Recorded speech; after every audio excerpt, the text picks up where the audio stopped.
Tugveldaritháttur, stundum líka kallað staðalform, er leið til þess að skrifa stórar tölur á með einfaldan hátt.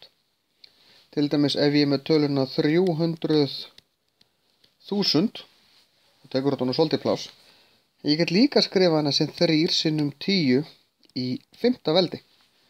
Þetta þýðir að því að 10 í 5. veldi er 10 sinnum 5 sinnum, það er 100.000 og 3 sinnum 100.000 er 300.000.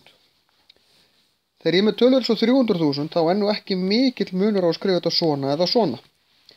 En ef ég er með tölur sem er 400 og skrifa svo bara eitthvað góðan slatt af núlum, skulum telja þau, 1, 2, 3, 4, 5, 6, 7, 8, 9. Það er þetta 4 sinnum 10 í 9. veldi. Og hér er þetta orðið töluvert styttra. Ef að talan er til dæmis 3, 8, 4 og svo einhver haugur af núlum, þá þarf ég að skrifa þetta sem 3,84 og svo tel ég hvað ég er búinn að færa kommuna mörg sæti aftur. Hún er hér 1, 2, 3, 4, 5, 6, 7, 8 sinnum 10 í 8. Því ég var í raun að gera það sama hérna áðan. Þá færði ég kommunum 1, 2, 3, 4, 5, 6, 7, 8, 9.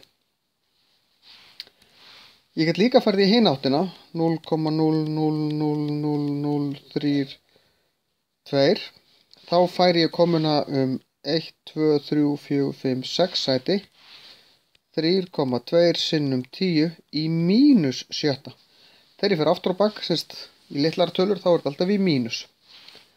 Og reglan er, hér á alltaf að vera 1 tölustafur fyrir framan kommuna. Þannig ég færi kommuna þannig ég sé með nákvæmlega 1 staf fyrir framan kommu. Restin af markverðu tölustafurinn koma þá hér fyrir aftan, hvort sem þeir eru 1 eða 2 eða fleiri. Og svo tel ég hvað ég færi kommuna langt.